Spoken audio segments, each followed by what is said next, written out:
конечно, я не совсем девочка.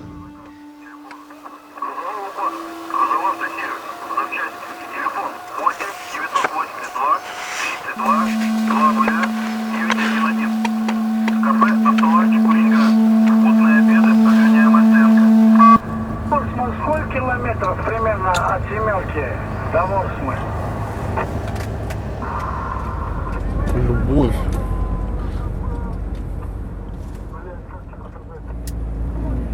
И любви к мужчинам нет.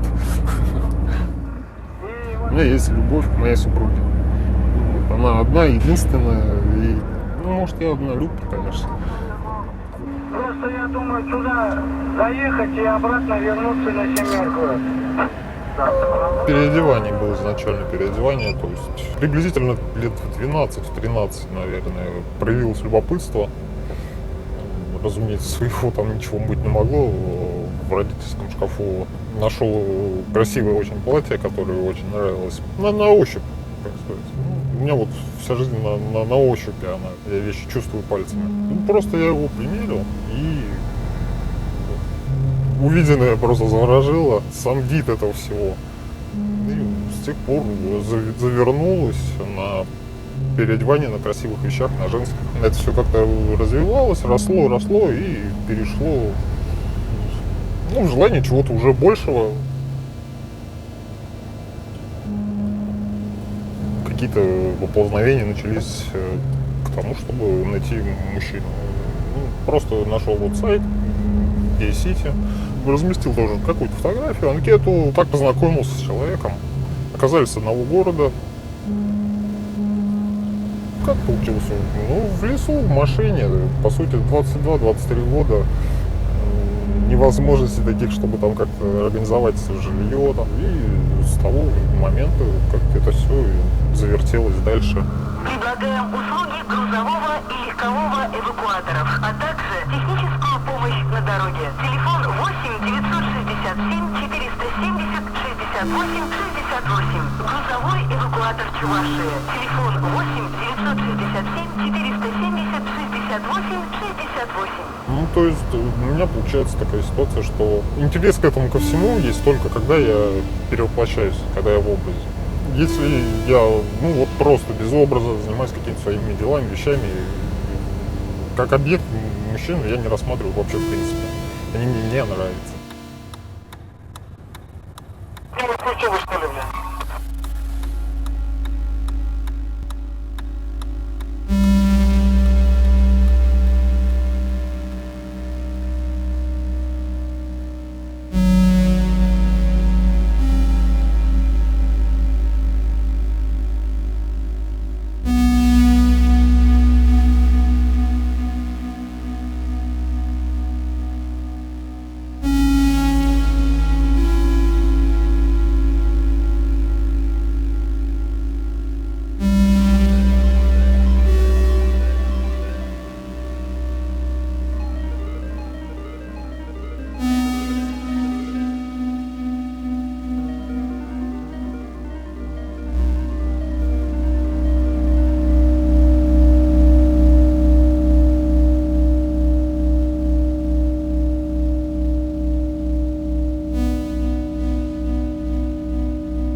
Там прямо через Ворсму поедешь, то есть через городок, через этот. Небольшой, наверное, да? Там что, это, блядь, завод только вот ворсминские эти, ну, медицинские инструменты делают, а так-то больше хер знает, что там еще есть, блядь. Понял. Вот мне как раз я в Ворсму хочу попасть, там ножи, ну, кузницы хорошие, говорит. Ножик хороший купить хочу. Понятно. На Семерке нету их, блядь. Вот странно как-то, по всей России они работают, а вот Ни в лесной поляне, нигде их нету нормальных ножей. Так а на Урале что? Что на Урале? Златоусте там в основном эти позолотой, да, блядь. Мне надо такой хороший нож для рыбалки, для охоты, чтобы был неприхотливый, чтобы и в воде не тонул, как говорится, но... Ну понял ты меня. Понял.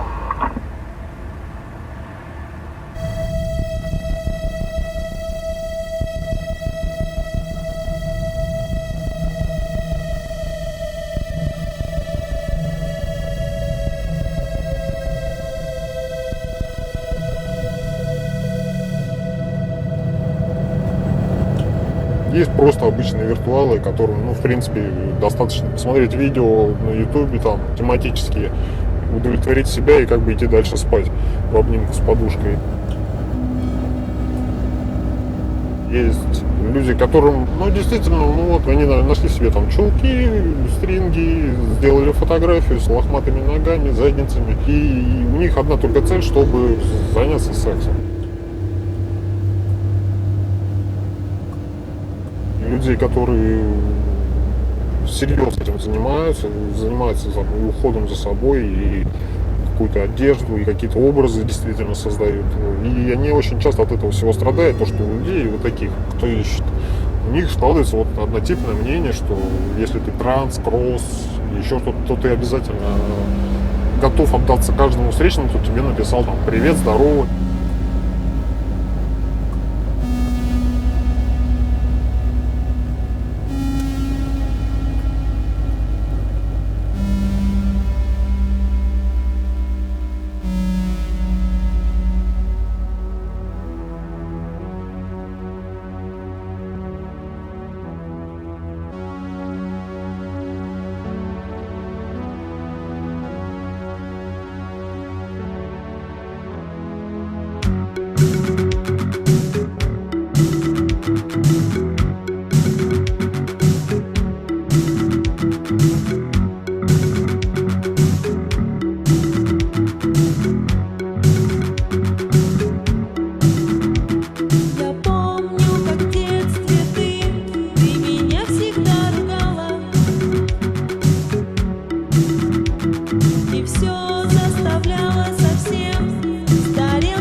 блядь, такой-то нож, нахуй, 2500, блядь.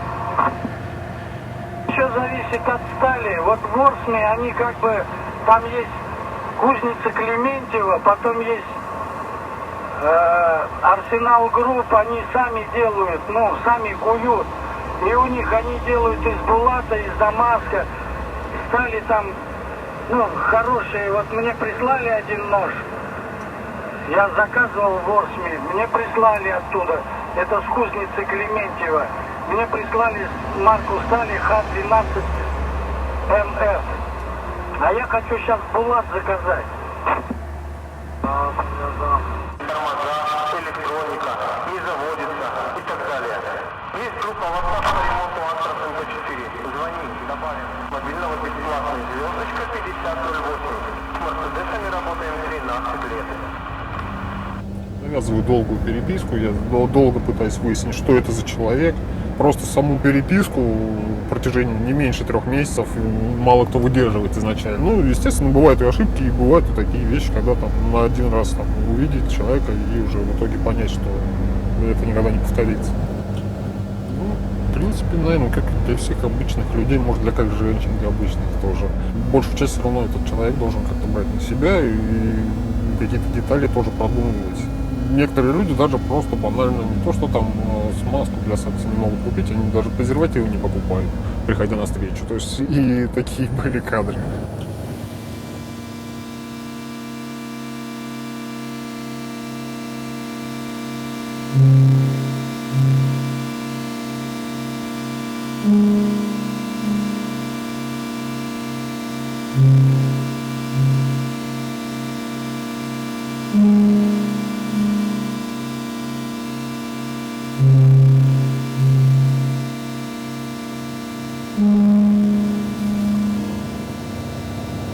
Я тоже со своей стороны готовлюсь к встрече, у меня уходит на это все в среднем 2 часа. Какие-то гигиенические процедуры, это нужно наряд, это нужно косметику, это все нужно подготовить, это все нужно нанести, это все нужно сделать. И при работе, когда ты получаешь зарплату только когда едешь, а не стоишь, ты теряешь и время, и деньги, а если еще и настроение испорчено с таким подходом.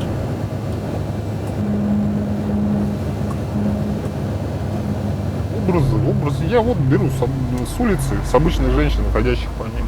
То есть, присматривать какие-то там детали, какие-то аксессуары, что к чему и зачем они это делают. Всего остального там тоже свои правила, свои тонкости, они имеются. Если их не учитывать, то получится как клоун в цирке разукрашенный.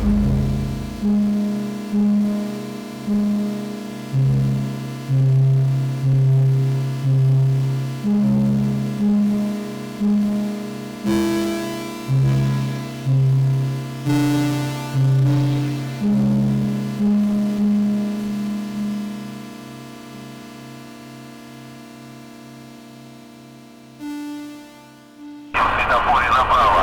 Обращаться на 17 канал, либо по телефону. Трубку не берет, я ему по WhatsApp сказал. Ответит сейчас.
Я тебе на ухо прорала.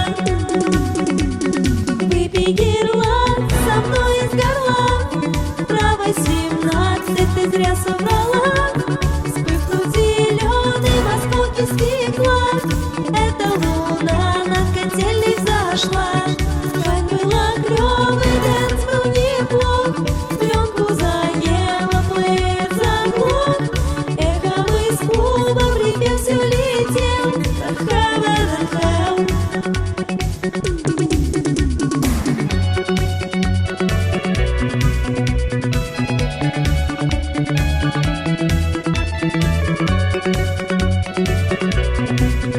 Лукойле топливо сдам. Какой-то нож нужен такой вот, чтобы в пределах там десятки, например, но он действительно был хороший и качественная сталь была.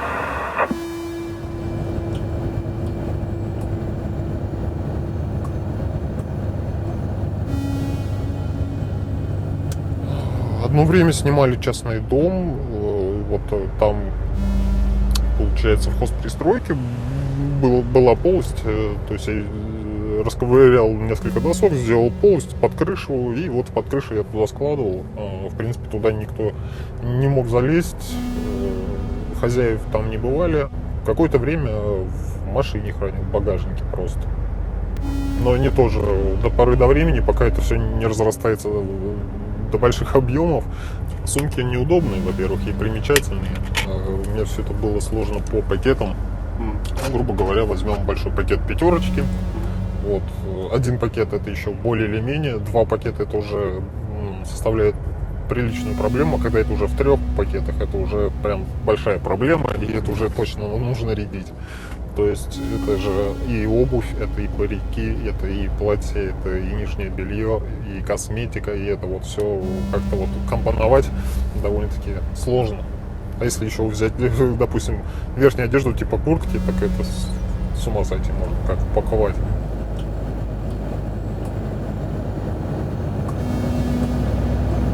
Я довольно-таки долго с этим боролся, даже там пошел в армию, там выбрал профессию, это все тут мужское, это вот чтобы как бы, планировал, что смогу с этого соскочить, и у меня это отойдет, и я забуду, брошу, и никогда не буду вспоминать об этом. Долгое время было так, и бросал, и то есть все это уничтожал, вещи, там какие-то профили, фотографии, все уничтожал в ноль, впустую. Проходило буквально 3-4 месяца, оно опять как-то вылазило и все это изнутри. Это мое я. Да, я не могу это показывать своим близким, родным, ну и вообще в целом обществу. И в принципе оно меня уже так как бы устраивает, эта жизнь. И дальнейшие даже какие-то там порывки на гормональной терапии, на смену прям пола, документов, их уже по сути-то и нет. Был период, где-то с полгода я принимал гормональные препараты, довольно-таки серьезные. Были изменения соответствующие, конечно, и довольно-таки сильно заметные. И формирование молочной железы на груди началось. То есть грудь действительно стала расти, скажем так, довольно-таки пугающих масштабах. То есть есть где-то фото у меня там в телефоне, там обтягивающая кофточка без лифчика, и там прям довольно-таки заметно грудь. Когда уже начало это за рамки уже заваливать, уже там и было принято решение, что пора бросать с этим делом.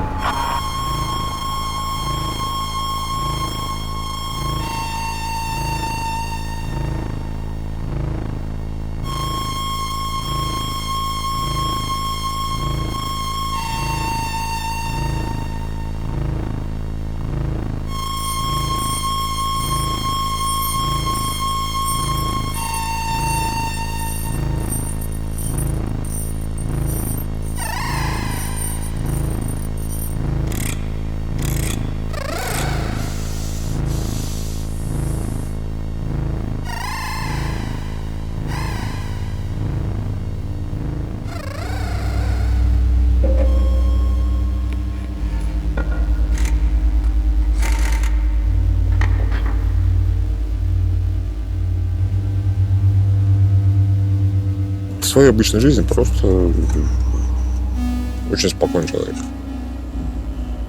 Но Яна, она немножко другая. Она может показать свои эмоции. Злость, обиду, какую-то заинтересованность, может быть, в чем-то там, еще что-то. Флирт. Ей как-то разрешено. Она же девочка. Почему бы и нет? Проявлять эмоции — это более женская черта, наверное.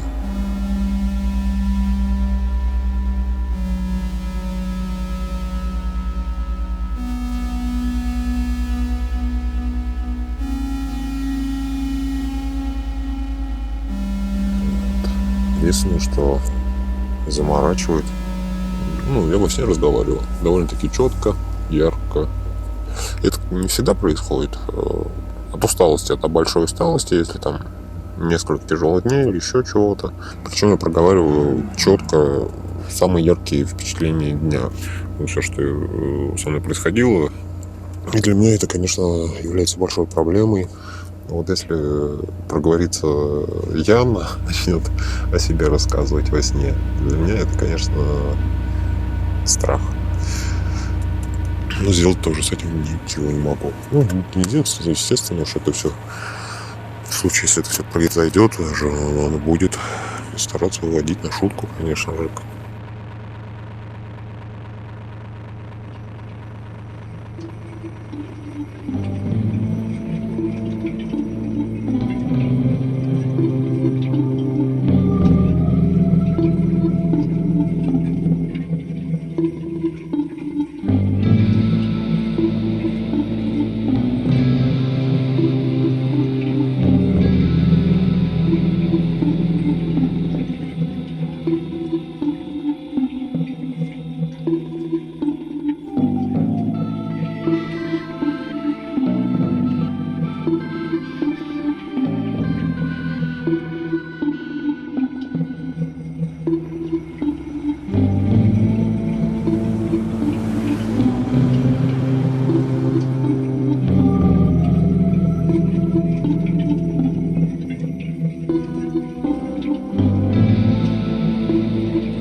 Уважаемые водители, добро пожаловать в Республику Татарстан.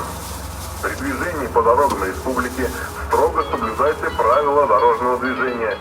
Будьте внимательны к другим участникам дорожного движения, особенно к пешеходам, в том числе в темное время суток. Напоминаем, что на территории республики осуществляется контроль средней скорости движения. Желаем вам счастливого пути и безопасных дорог.